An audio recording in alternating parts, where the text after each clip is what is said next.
to the 232nd episode of the Atlas Society Asks. I'm Jag, I'm CEO of the Atlas Society. I'm very excited to have author Brian Reisinger, author of Land Rich, Cash Poor, My Family's Hope, and the Untold History of America's Disappearing Farmer. So Brian, thanks for joining us. Oh, thank you so much for having me. I appreciate being on. So first question, which betrays my ignorance, what does squirrel taste like? For some reasons, the stories of you and your dad hunting for squirrels, the fact that I didn't realize that people eat and hunt squirrels for their meat shows exactly why this book is so needed. Well, you get the award for the most unique first question. And you'll laugh at me and maybe some people roll their eyes, but there's that old saying, it tastes like chicken. It actually, both squirrel and rabbit are similar. It's kind of like the dark meat on a chicken. It's lean, it's flavorful. It's best in like a stew or a gravy. So my mom is the one who's best at cooking that up. But you're right. I mean, when you live close to land, and I know that hunting is not for everyone, and some people are very enthusiastic about it, some people are not. But when you live close to land, you learn to care about the land and the resource. You learn to respect animals. And, that's part of our way of life a bit. During some of the tighter times, even, especially when my dad and mom were first starting out, he was hunting and trapping for meat just to kind of ease the farm budget during tight years in the farm crisis. So it's a fun tradition. It's a meaningful thing for us too. So tell me a little bit about what's behind you there on the wall. Yeah, absolutely. So behind me is over here, I guess, are things about my personal life from when I grew up. The county I grew up in, Sauk County, Wisconsin, some things from high school and early stories. And then kind of here over is all just different things that I've written, notable moments, outdoor magazines where I wrote a story about my nephew and I on a hunt on the Cumberland Plateau. New milestones when I got the chance to tell new parts of my dad's story. This one up here is me telling a story about my dad and experiencing the way that small family farms were left behind needlessly by technological innovation. That's actually one of the ideas that became a big part of the book, Land Rich, Cash Poor. So anything back there is a moment where I had a meaningful moment as I was building toward being able to tell more and more of our stories from rural America here. So tell us a bit about your first jobs on your family's dairy farm. How old were you, and what were the ways that you and your sister and all of those who came before you contributed to the functioning of the farm? Yeah, it's such a crucial question. Farm kids don't get asked about very often. I was working with my dad from the time I could walk. Now, there's a difference between how useful I was and how hard I was trying, but I was working with my dad from the time I could walk. And so, I remember early on, sitting in the wheelbarrow as he would be taking feed through the barn, wheeling it back and forth. And my first job that I remember is sitting on the pile of corn while he was feeding the cows. It was my job to scoop small amounts of mineral that were vitamins for the cows. And it was my job to sprinkle those on. So while he was taking his big scoop, I was taking the small scoop. And around that same time, it was my job to help spread hay. I was learning how to clean out the barn, all of these things. It progresses pretty quickly after that. By the time I was in third grade, I'd negotiated a wage with my dad to be doing chores before and after school. And that was all stuff that you did in addition to not only schoolwork, but if you were doing sports or something else, you had work that you had to do before or after and in between. And so, you learn the value of hard work. You learn the value of earning what you have. And, when you're a third or fourth grader and, you're buying something you want at the store because you worked hard before sunup with your dad, you really value that. So let's talk about your family's history, how they got into farming, and how that has changed over the years. Well, as I think about the work that I did growing up as a kid, and many folks who aren't part of farm families are sometimes amazed to hear what you do when you grow up on a farm, it gets more and more incredible as you go through the generations. And I didn't realize this until I dove in. I'd known some loose family stories, and I want to say that most farm families live the kinds of things that my family has lived. The difference between our family and so many farm families is that we decided to speak up. Most farm families keep your head down and get the work done. We're getting the work done, and my dad, mom, sister, and I, and others throughout the generations, when I talked with them, decided maybe it was time to tell this story. So it began in the early 1900s. My great-grandfather and great-grandmother escaped pre-World War I Europe. They came to America to find a better life, and they decided to do that by digging their living out of the dirt. They started our farm in 1912. They spent their entire life paying off the debt it took to purchase that farm. They sailed into the Great Depression, which my grandparents grew up in. And my grandpa and my grandma grew up in 2 decades of poverty and climbed into the middle class.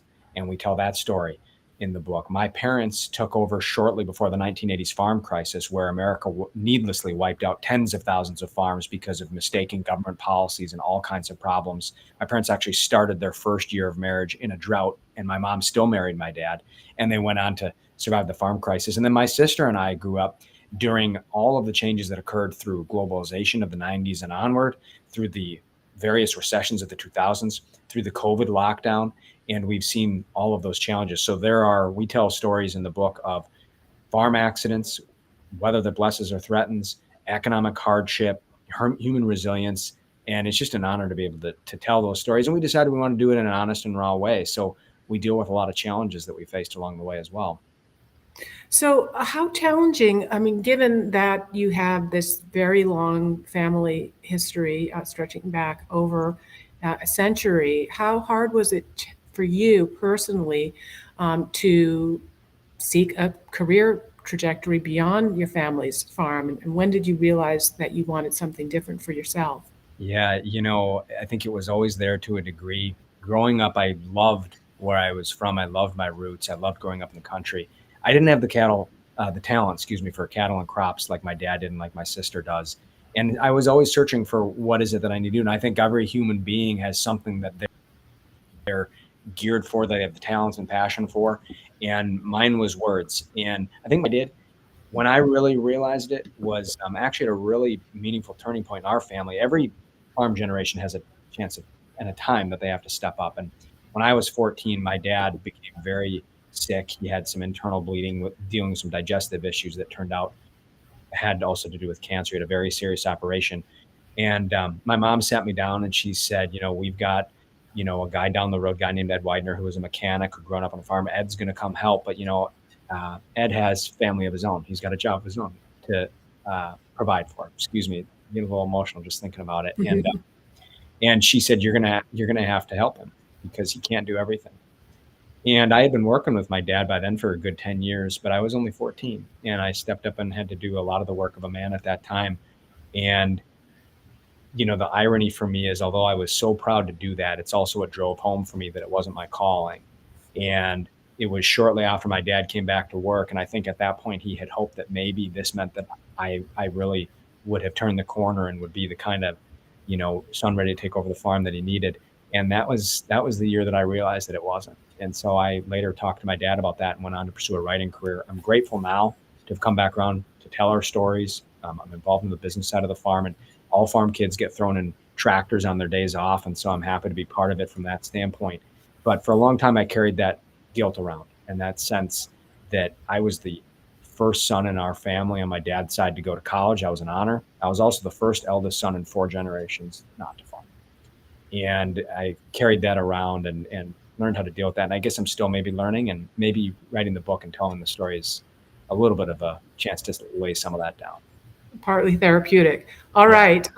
Great to see all of our regulars here, and a lot of positive feedback so far. I want to remind everybody that we will be taking your questions, so please go ahead and type them into the comment section. We'll start off with one by My Modern Galt, asking Brian, what do you think is the leading cause for generational farms fading away?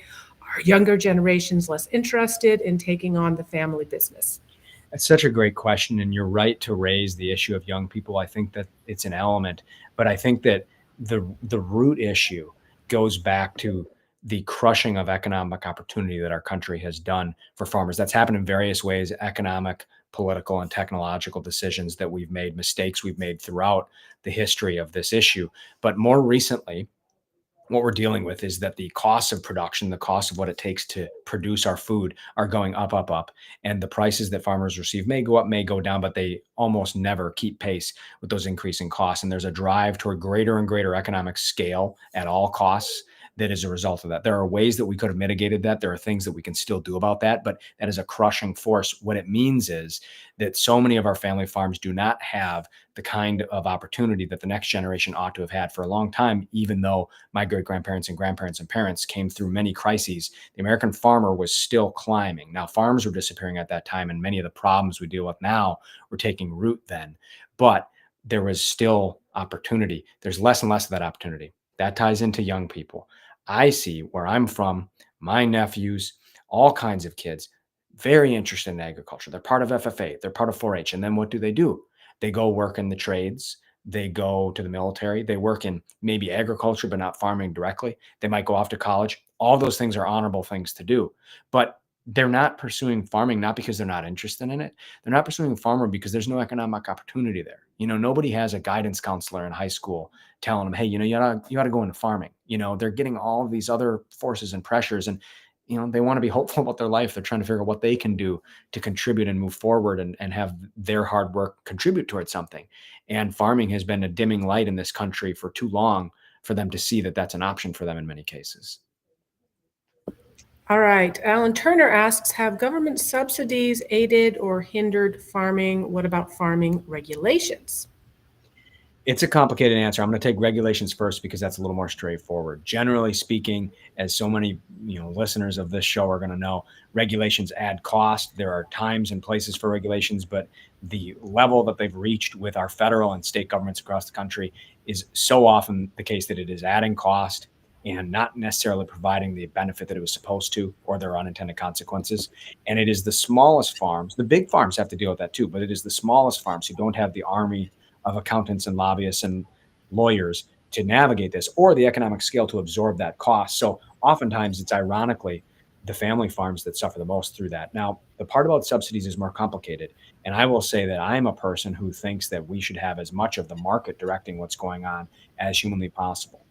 There is an argument for some level of government support for the issue of uncontrollable weather factors and things like that, some baseline for our food supply, but not in a way that involves picking winners and losers, not in a way that involves having farming responding to incentives that aren't market incentives, but they're government incentives.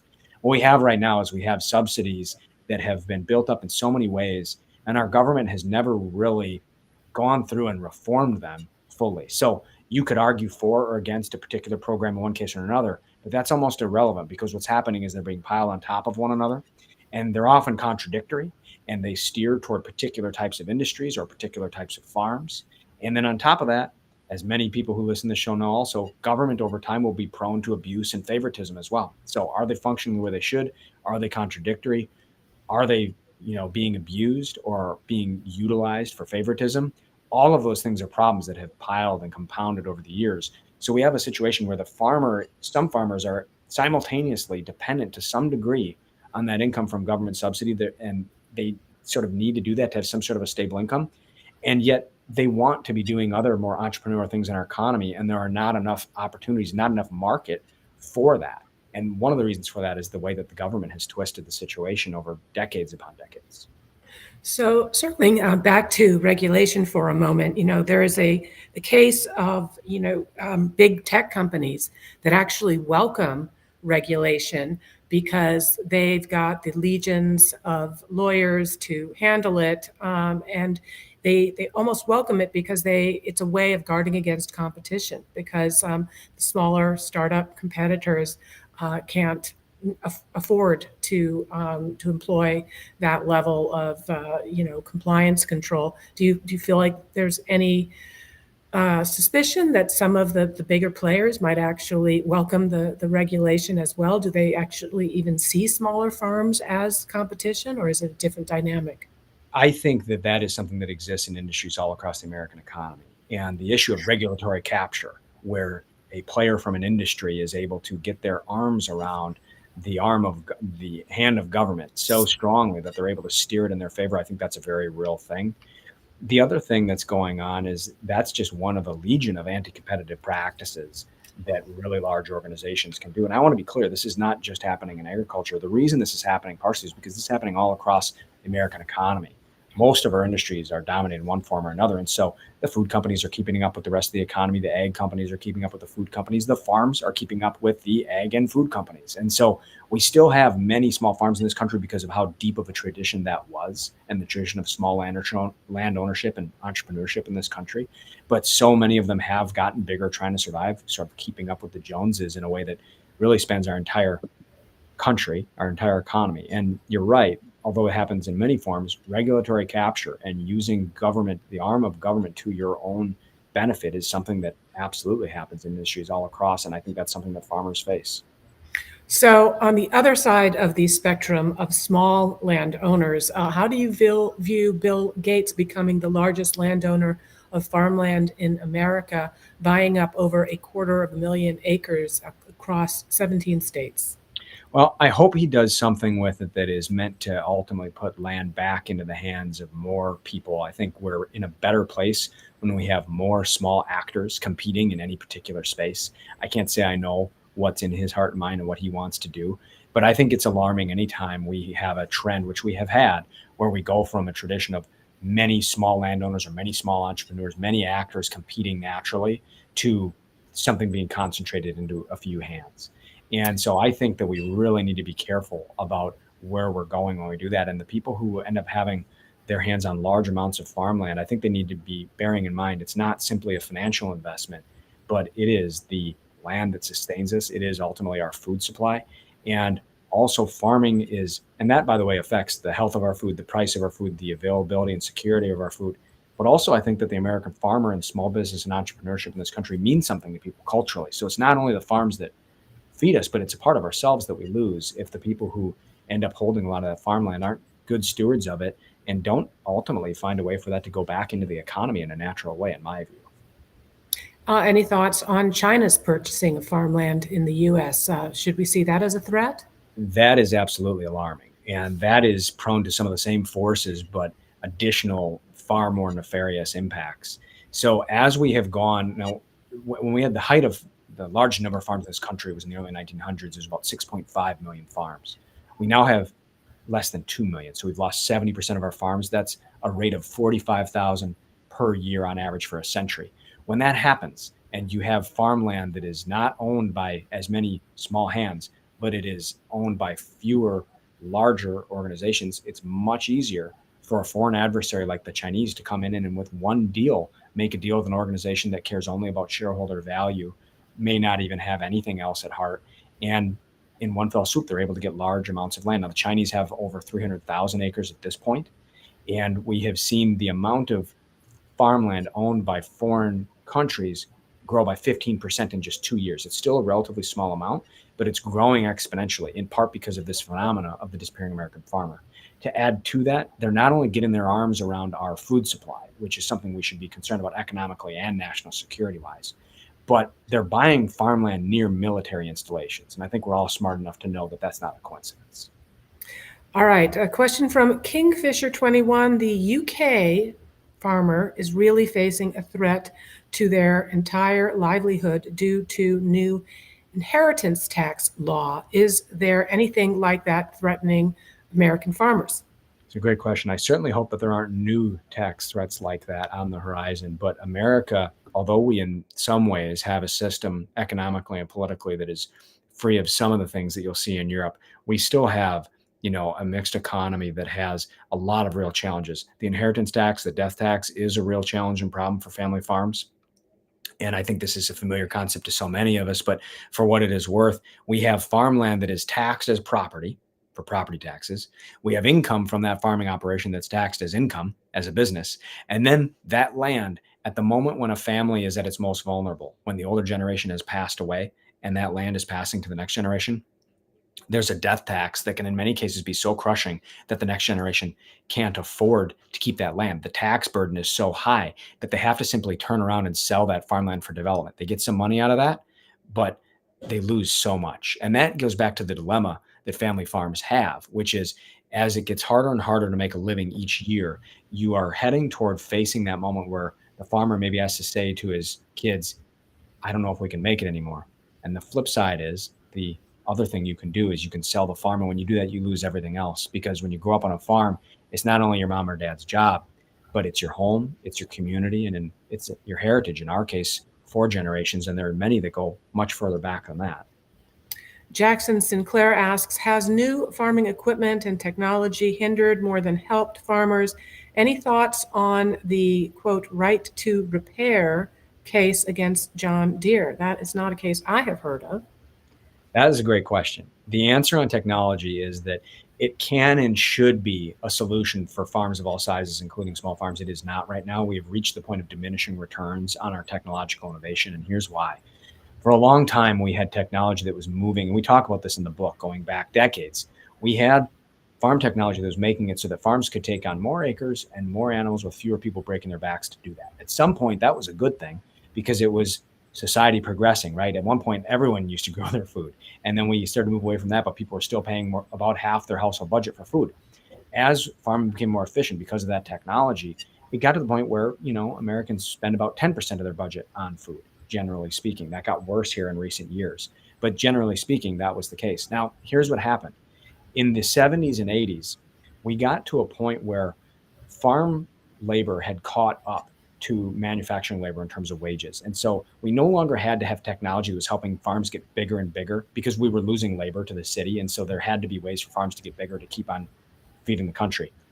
But those wages balanced out. So there wasn't a need to continue with this technology that really tilted toward large farms. We used to have more of what's called scale neutral technology in this country. And what that means is it's technology that could work as well for large farms as medium and small farms. It would, for a smaller farm like ours, it would do what my dad calls penciling out, where he can say, okay, if I purchase this technology in 5 years, in 10 years, it pays for itself with efficiency, right? So we used to have more of the technology that could gear towards small farms. And we really stopped producing that in the way that we needed to in this country, whether it was government or whether it was private sector research and development. It really focused on how do we get bigger, bigger, bigger. And that was really the North Star.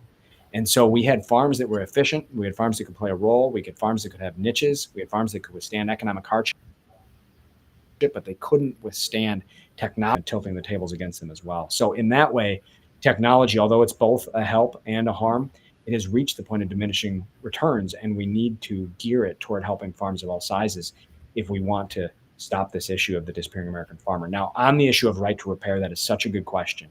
And the right to repair issue is very real. Different people have different solutions to it. But what it means is, growing up, my dad with a wrench and he could fix the tractor, or he'd go down to the mechanic down the road. You got to be able to do that, because if you have a breakdown, it halts the entire farm operation. So many tractors and implements now are so incredibly sophisticated that no mechanic could do it. Not even your average computer programmer could do it. You have to be someone who works for these companies and is very, very specialized. Now, some folks have gone after legislation or litigation to try to remedy that. I know the American Farm Bureau Federation has worked with John Deere to try to find a partnership to be able to have a way that their producers, their farmers, can have access to what they need to be able to get their tractors fixed. But it's a real problem, and we do need to make sure that the advancement of technology, whatever the solution is, we need to make sure that the advancement of technology and tractors doesn't go beyond the means of your average everyday farmer to be able to fix it. Farmers are skilled and resourceful. My dad is a farmer, a carpenter, a plumber, an electrician, a mechanic, all of those things. But if we have the technology going in a way that, number one, is tilting against small farms needlessly in the big picture, and then in the smaller picture with the right to repair, advancing to the point that you really have to have an advanced degree in that particular product and have been part of producing it to fix it, that's artificial economic limitation. It keeps people from being able to compete naturally in the market. Candice Morena asks, have farmers been harmed by the shakeup of the fertilizer market due to the war in Ukraine? Absolutely. Increasing fertilizer is one of the issues that touches on what I talked about in terms of the increased cost of production. So farmers are constantly dealing with higher prices in seed, fertilizer, energy, all of those production inputs, and the prices that they get for their goods are not necessarily keeping pace, and usually aren't. And so fertilizer is absolutely a very serious issue, and the disruption in the global markets has been a real problem. There's no doubt about that. All right. Ilyashin asks, in your studies on disappearing farmers, have you seen any positive trends of new farms or people that weren't farmers before but getting into farming? I have. I want to say that getting into farming is more difficult in this country than it ought to be. A farm family like ours that had land that goes through the generations. Generally what happens is the new generation purchases the farm from the old generation. That's the old generation's retirement plan. So farmers don't have 401ks. What they do is they pass the farm on to the next generation. That generation buys it from them over time. And so, a farm family that is transitioning the farm from one generation to the next, that new generation has a major financial burden to take on in order to take over the farm. When you are not in a farm family that isn't fortunate to have great grandparents that paid off the debt from the bank and cleared the mortgage to then be able to sell it free and clear to the next generation, to find land to buy or to lease that land, that's an additional expense that makes it even harder. Now, despite those challenges, there are reasons for hope, and there are new types of farming going on. We still have nearly 2 million farms in this country. People are shocked often hear that 96% of them are family farms. And what we have is we have great big farms. We have medium-sized farms that have been almost wiped out. We have many small farms that have been wiped out. But then on the smallest end of the spectrum, there are some producers of fruits and vegetables. They call them market farms, where, these are the farms that go to farmers markets and things like that. There are a growing number of those farms, and that is fueled in part by the number of people in this country who care about where their food comes from. Now, that is very small scale. They also operate on very tight margins. It's not uncommon for those farms to lose money a couple of years, get to the point where they can make money, make it for a few years, and then just reach that cliff where they can't really keep doing it anymore, and they're not making enough money to justify it, so they fall off. But there's a growing number of those farms. We need to figure out what can we do for those farms to flourish more, have more opportunity, and for the other remaining small and medium-sized farms to be able to take some of what's working there and apply it on a broader scale. Talk about ways in which various administrations throughout history have used America's farm bounty as a kind of gambit in foreign policy, whether as a weapon against enemies and adversaries or in assistance of an ally. Yeah, that is something that both our political parties have done. The establishment of the Republican Party and of the Democratic Party have done that. And there's a perfect example of it heading into the farm crisis. I tell the story in the book of my parents surviving a drought their first year of marriage. They got through that without having to take out debt. They hadn't done that. They hadn't steered clear of having to take out debt in that instance.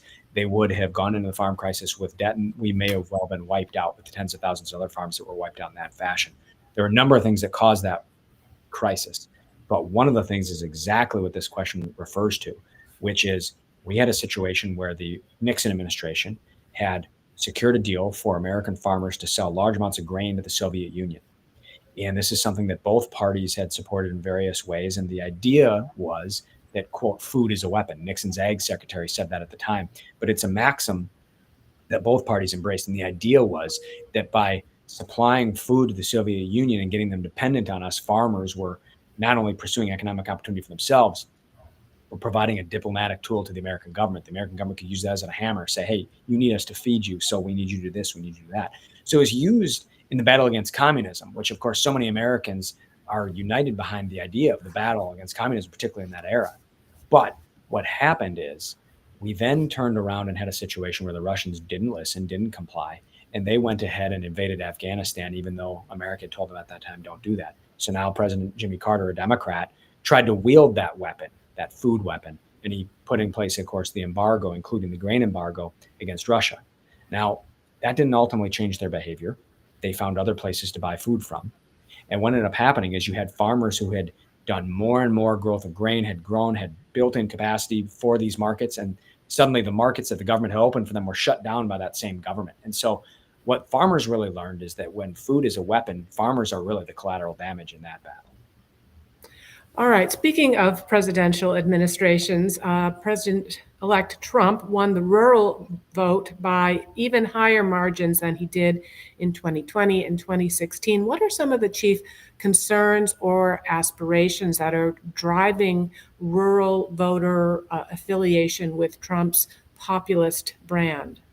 You're touching on a really key thing, and I think it's important for anybody, whatever they think of any particular administration or any particular party or politician, to understand, which is that rural areas that power a lot of the vote in key swing states, Wisconsin, Michigan, Pennsylvania, places like where I'm from, the rural vote is where there was such a movement consistently across those states that really helped deliver the White House. And so for those people who do or don't like that, it's important to understand it. And the reality is that what drove that was economic angst. And a deep, deep, deep economic discouragement and frustration. So we all know that there's an economy that has its ups and downs. Growing up in rural America, although people still have jobs, and although I was lucky to have a middle-class living, so many things are slipping away. The farms have been slipping away for a century now. The communities that were built by the farms have been shrinking for decades, and the jobs have been disappearing for decades, and economic hope's been replaced with addiction and all kinds of other challenges and problems. When you live in a place like that, the economy in America may be going up and down, but your economy, the rural economy, is just generally going down. So we really have two economies in this country. And I think that's something that so many of our leaders haven't realized. And so when people in rural America were reacting to economic conditions, higher inflation, and other issues that many voters in many walks of life were responding to, for the people in rural America, it was not only about rebelling against those economic conditions that they were facing right now, but it was about also pushing back on a status quo that they feel has left them behind for decades, for actually a century at this point, if it's a farm community. And so that deep discouragement, that sense that the economic status quo has left them behind, is really what's driven so much of the support for President Trump in rural areas. Speaking of the incoming administration, thoughts on how potential mass deportations of illegal immigrants might impact farming? Like many issues, it's a complicated picture for farmers. There are certainly, I think, a lot of people in rural America who support making sure that we have a good, strong legal immigration system and want to have the border secured. There's also a large amount of labor that many farms depend upon. The farm I grew up on really didn't depend upon that. There are many small farms in this country that don't depend on that because they are small and they just aren't a full-time income for their families. That's the problem. They aren't a growing entrepreneurial business. But there are many, many, many farms that do depend on immigrant labor, particularly larger farms. And so one of the issues that we'll have is that farms have to figure out how they're going to be able to harvest their crops and products in an affordable way if they don't have the labor that they need. Now, the obvious answer, and it's obvious to anybody who's outside of the halls of government, is to have some sort of legislation passed that allows for a securing of the border and a legal immigration system that supplies the amount of workforce and labor that America needs and provides economic opportunity to hardworking people who want to come to this country. That's the obvious answer. But because Congress has for decades now been unable to do that, this congressional gridlock is so commonplace that people look at this like it's an intractable problem. The only reason we're in this ridiculous position is because our government leaders aren't finding a way to actually solve the problem. They're just finding a way to beat each other up with it. Okay, Candice Morena asks another question. How did COVID and the lockdowns affect farmers? And then maybe also how it affected your family personally, because I could tell there was some debates behind the scenes there. There were. So it had a mammoth impact, and it showed the vulnerabilities of our food system. To share our context on that, my dad got a very serious case of COVID. The kind of, COVID and how it was handled is controversial, and many people had minor cases and things like that. And I've experienced that other people have. My dad had one of those cases that sends you to the hospital and puts you at risk of needing a ventilator and, requires real medical attention. And so we lived through that, and we had to figure out a way for my sister to carry the farm forward. I ended up taking care of my dad when he got out of the hospital. My sister ended up continuing to carry the farm forward. When you have a major figure on a farm like that laid up, it can halt the farm's operations. And so my sister found ways to keep our farm moving forward. But what we were dealing with is something that farms across the country were dealing with, which is that prices were dropping because our supply chain was locked up. And so you couldn't sell your goods and products as easily as you otherwise would. Now, this touches on the really dystopian situation that we have with our food system right now. Many of you remember that in grocery stores, you couldn't find the food that you wanted. And if you could, it was much more expensive. Now, how is that happening at the same time that farm families like ours are struggling to sell their goods? We were able to sell our goods because there were enough small cheese factories in our area that were buying from different places, but many places were completely shut off. Many places had milk processing plants that were telling them you're going to have to dump your milk. And that happened with beef, that happened with produce. So how do we have a world where consumers can't buy the food they need, or it's more expensive if they can, and farmers can't sell the goods that they have, or it's much more low price in the basement if they can, and there's all this food being wasted? There was produce destroyed, there were animals euthanized, there was milk dumped. How do we have that happening? It's because we have a supply chain that is vulnerable. At this point, we talked about having industries that are dominated by large players, right? At this point, we have so many industries across the American economy that are like that our food system is very integrated. There aren't enough paths for the food to get from the farm gate to the dinner table. So if you have a large distribution center that shuts down or something like that, it can lock up the supply chain, and suddenly the farmer can't sell his food and the consumer can't get the food. Now, that's the COVID crisis, and it was a real problem, and it's one of the reasons that food prices were through the roof for the past couple of years.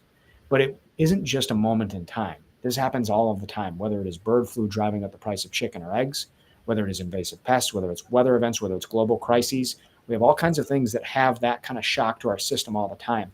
So the vulnerability of our supply chain is part of the reason that the price of food is going up. COVID was sort of like the massive stress test that revealed this, but it's something that plays itself out over and over and touches on a real problem that we have to address.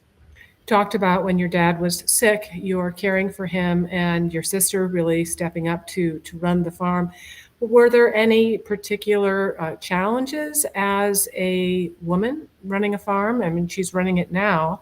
So I don't know, doesn't seem that common. Yeah, no, absolutely.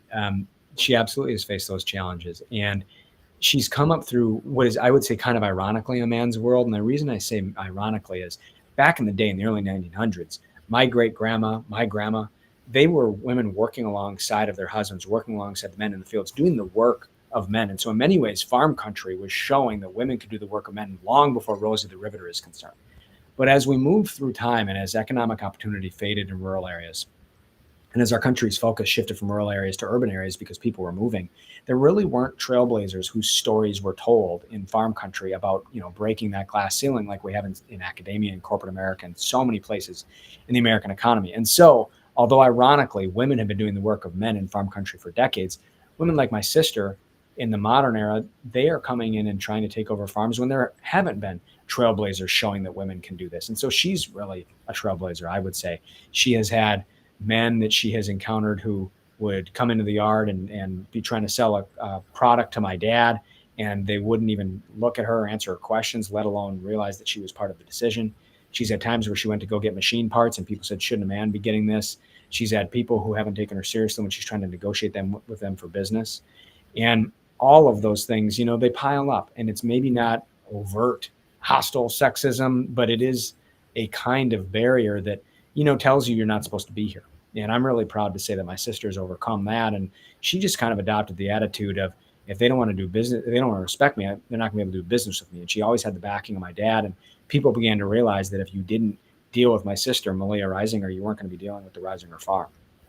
Well, we were talking about Atlas Shrugged a little bit before we jumped on the show. And of course, there's that famous scene where Dagny, she was 14 when it occurred to her that women do not run railroads and some people might resent it. And then she said, to hell with that, and never thought of it again. So, are there any parallels between people going galt and farmers disappearing? There absolutely are. And I think, Atlas Shrugged was my introduction to Ayn Rand. And I read that as I was kind of transitioning from the rural economy to the urban economy as a business journalist working in Nashville.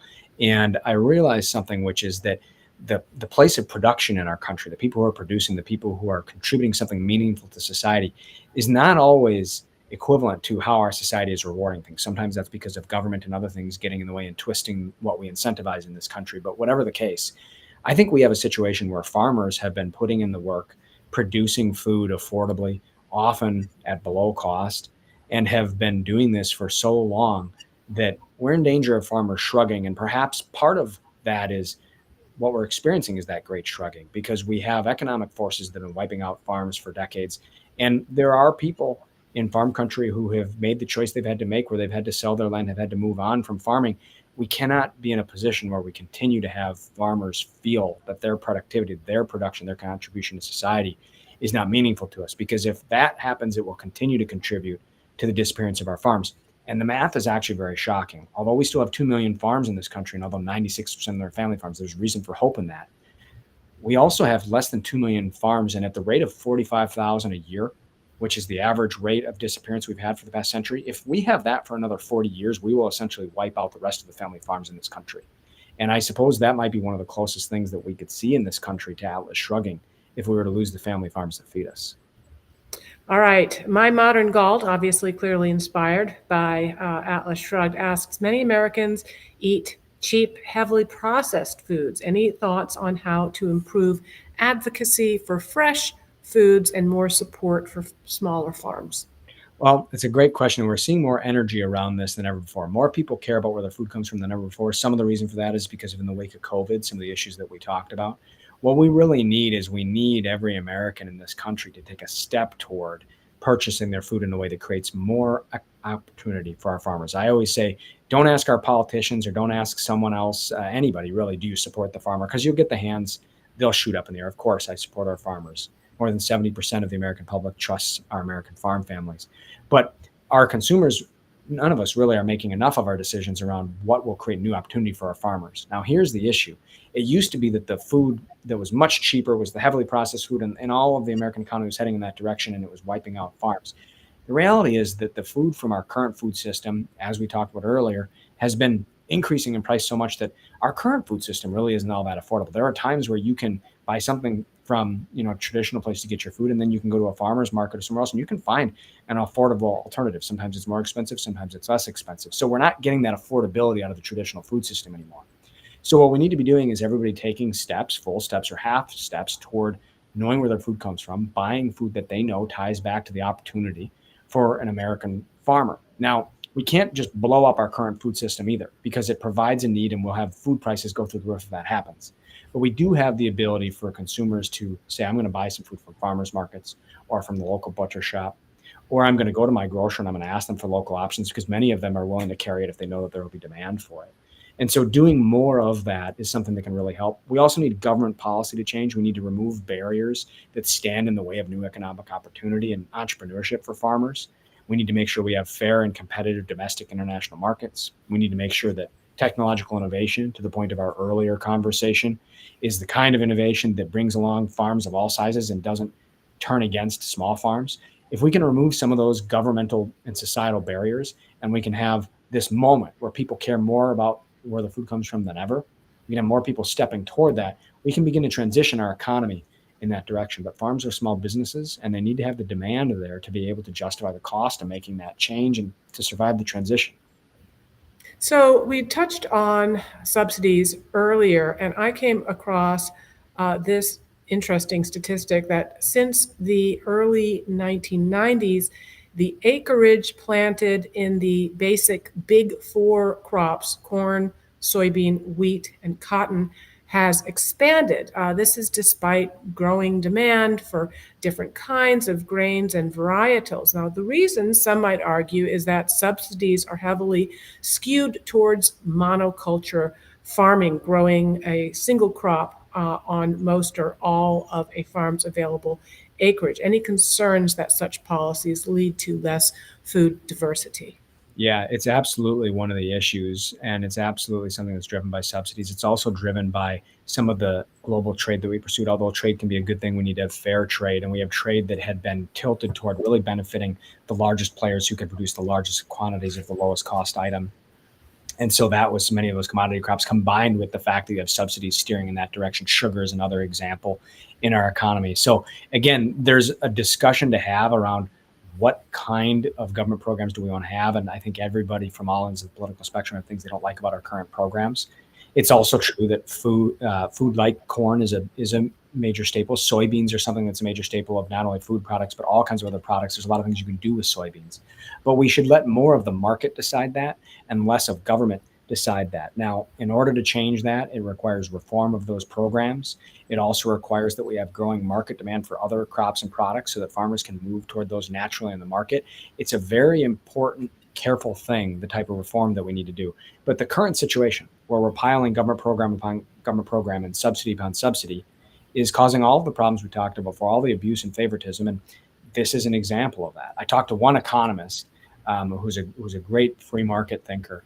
And he said that right now, our government programs are kind of like a fragile Jenga tower. They're piled on top of one another. And whether you like one block or another, you're not sure if you move one, if the whole thing will come down. And so we need to make sure that we're reforming these things. And that's one of the biggest challenges that we have if we want to make sure that farms can pursue new entrepreneurial opportunity and consumers can have more types of food from places where they know that it comes from. Here's a question from Lock, Stock, and Barrel. He's asking, have environmentalist groups caused trouble for small farmers? And also, what about the threat of eminent domain?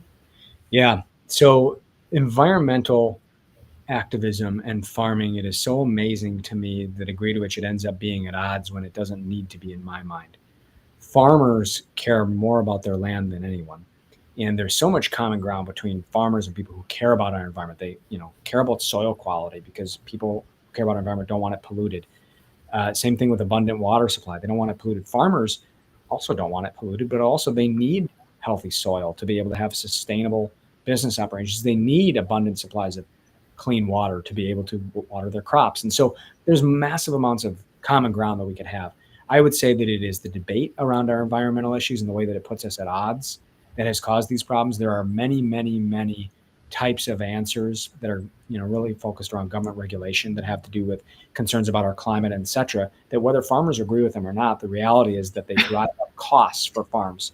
And it is, again, the small farms, the small entrepreneur who can't handle the cost of those regulations. The biggest operations are going to have the legion of accountants and lobbyists and attorneys to help them navigate those regulations and in some cases get exemptions and all kinds of things. But your small family farm can't do that. And so they deal with the crushing cost. On the issue of eminent domain, I will say that is a very challenging issue. No farmer likes anything that impinges upon his land. That is one of the more sacred things. And so in general, I'm in favor of private property rights. I think there's certainly been times, whether it's the railroads or whether it's electricity and bringing electricity to places like southern Wisconsin, there was eminent domain needed for that. And so there's a limited role for it to a degree, but certainly private property rights need to be respected to a much greater degree in this country, I would say. Well, as Ayn Rand said, without the right to private property, no other rights are possible. And so, speaking of capitalism, what role do you see for market-based solutions, such as cooperatives or private investment, in helping small farmers compete without relying on government support?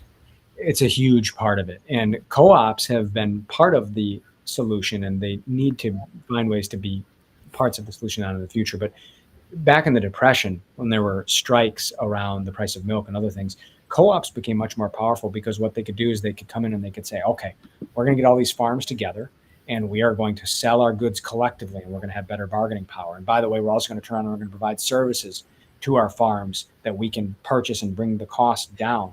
And that's still something that exists. Farms like ours does purchasing from co-ops, and they play a really important, crucial role.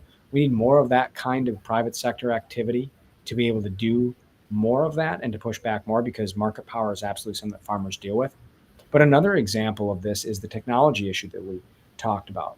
The reality is that we need private sector innovation in scale neutral technology. That technology I talked about that can benefit not only large farms, but also medium and small. And in my opinion, it is in the private sector interest, the real market incentive interest of companies of all sizes to be investing in research and development in technology that can allow them to collaborate with small farmers. Because if they're only able to buy from big farmers that can achieve the scale that they need, which is a valuable thing, if they only do that, we're going to continue to have farms disappear to the point that we lose our family farms. We really only have, how many farms do we need in this country? Is it 500? Is it 100? Where do you draw that line? And if we don't begin to find a way for companies of all sizes and types to invest in research and development that can allow them to be able to work with farms of all sizes, we're just going to continue to lose our farms and lose our food supply, and they're not going to have any products to buy or producers to work with. So when we talk about the innovation that's needed, of course, people make a lot of money when they identify problems that need solving, needs that are going unmet. So if we had any venture capitalists in the audience or people interested in a startup to solve some of these problems, what should they be looking for? What are some of the problems that a small farm faces that might potentially be able to be solved by a technology that has yet to be invented? That is such a great question. Some of it pertains to what we were just talking about, but I'll get more specific about it. So artificial intelligence, AI, is an example of a technology that could go the way of favoring only big farms. Just think about like a bunch of great big machines being handled by one farm worker or one farm owner on one big farm with a big bank of NASA screens. You can imagine that world where it only benefits big farms. But if someone could find a way to bring scale neutral principles to AI for farmers, One example is small modular vehicles that farmers can use to move through their fields and help with some of the field work. If they can be small and modular in a way where a large farm might buy 50 of them and a small farm might buy one or two of them, that's an example of something where there's a technology that farms of all sizes could adopt. Another area that's very rich is the issue of gene editing. Now, science can be interesting and science can be scary. Sometimes when you say gene editing, people think of Dolly the sheep and cloning. What I'm talking about is something more on the order of a more sophisticated version of hybrid corn. When we started inventing hybrid corn, we began to be able to grow it in more places. Gene editing is where you can naturally alter some of the genes of some of our crops so they can be grown in more places, more times of the year, and more climates. So in a world where you have some farms that are locked into growing a few types of crops and products because it's what they can grow on their ground, and there's maybe a government support or an established enough market that they can justify growing that crop, but it really isn't a lucrative enough thing for them to be doing well. They're just barely grinding it out. Part of the reason they don't shift to new crops and products is because there isn't necessarily a market. There isn't something they can turn to. Gene editing can be a whole new generation of crops and products that farmers can grow and pursue new entrepreneurial opportunity with, and that could, by the way, meet the demands of consumers who want to know, again, more of where their food comes from. So it also requires market demand from our consumers, but gene editing is one of those ways that we could find a way to link up that farmer who needs new opportunity with that consumer who wants a new type of food source. And so if someone can invest in scale neutral AI for small family farms and can invest in gene editing to find solutions for small family farms, that could be something that could make them money and that could also allow small family farms to have new entrepreneurial opportunity as well. So let's say we have viewers that say, I'm convinced, I think that we need to do more as individuals to help us have a scale of different sized farms in our agricultural ecosystem. What are some actions that individual viewers can take other than first stopping by and buying your book? So we'll put that link up again. I appreciate that. Absolutely. I think that it comes down to thinking about the way that you vote with your dollars and with your ballot. And so as you are going and buying your groceries, I'm not saying that everybody has to drop what they're doing and only buy from, one CSA or something like that, but take steps toward it. Stop at the local butcher shop, stock at the local farmers market, push for local options in your grocery store. Just try to diversify where you buy your food from. And when you can buy something directly from a farmer, say a farmer who raises beef, and you can buy a cow or half a cow from them for the year, that kind of thing, try to take those steps. And then when you're talking with your elected officials, have that same mindset in mind. Talk to your elected officials about what are you doing to create new opportunity for our farmers. That's a different question than what are you doing to support our farmers. They've all voted for some program that's supposed to help our farmers and the government, right? But what are you doing to create new opportunity for our farmers? Maybe they have ideas if pressed. If they don't have ideas, talk to them about your food sources and the types of food sources that you'd like to have instead, and talk to them about how they can pursue policy, hopefully policy that harnesses the market to do more of that. So those are some things that can be done. And we just really need to have elected officials who understand more of what's happening on our farms and how that ties to our food than we have right now. So tell us about your family's farm today. What are some of the changes that your sister and your father and you undertook to try and ensure its longevity? And are you feeling optimistic? Yeah, well, it's a great question. We milked cows for more than 100 years, our family did. And in spring of 2021, my dad decided to sell the cows. There were a number of reasons for it. One reason was that 50 cows had gone from being a medium-sized farm to being a very small farm. And the ability to make enough money to persist on 50 cows was really becoming impossible. And so we had the choice of either getting much, much bigger, and some families have done that and added hundreds of thousands of cows, or to diversify our farm. We decided to diversify based on some ideas that my sister had and a business plan she and I worked on together. My dad sold the cows and turned toward raising cows for other herds, so heifers that become milk cows on other dairy farms, larger farms, raising beef for consumers, and raising a variety of cash crops. And some of the crops that we grow are traditional crops we've been talking about. Some of the crops that we grow, we're trying to always kind of find what could that next crop be that's worth experimenting with a few acres to see if it can be a new opportunity. So we're really a farm that's in transition from the old way of doing things, trying to find new ways of doing things. And I would say that we're feeling good, we're feeling optimistic in the sense that we're seeing that the income that we'd hoped we would have is there, but also the expenses continue to rise and continue to be high. And so it's good to be diversified and to be having more than one way. You can sell a herd of beef over here if something's going on with a crop price over there. And so that's good to be diversified. But all of these businesses are tight margins, and that's not unique to us. Almost all farms have a very, very tight margin business, whether they're buying and selling many things or buying and selling one thing. And so we're hopeful. We're glad that we have our land. We're grateful that we can carry it on. So many farms that had to sell their herd also had to sell their land and lost everything. So we're grateful that we didn't do that. We're grateful that we have our land and we can still find a stake going forward. But things remain tight for family farms like ours and really all farms. And so the future is always a bit uncertain.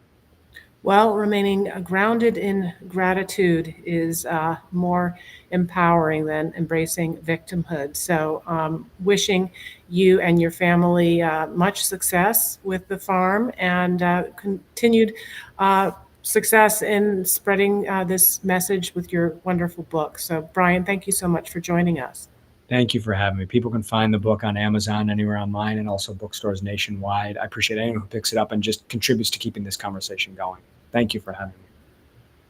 Thank you. And of course, thanks to all who joined. Thank you for your great questions. It is the end of the year. And if you haven't gotten in your donation to the Atlas Society, please do that now. You can make a tax-deductible donation at atlassociety.org/donate. And next week, I will be off. I'm headed to New Orleans to celebrate my parents' 60th wedding anniversary. But Atlas Senior Scholar Richard Salzman and Senior Fellow Antonella Marti will host a webinar talking about what will they be talking about? Talking about populism, what it is and how it has evolved. So I hope you will join us then. Thanks, everyone.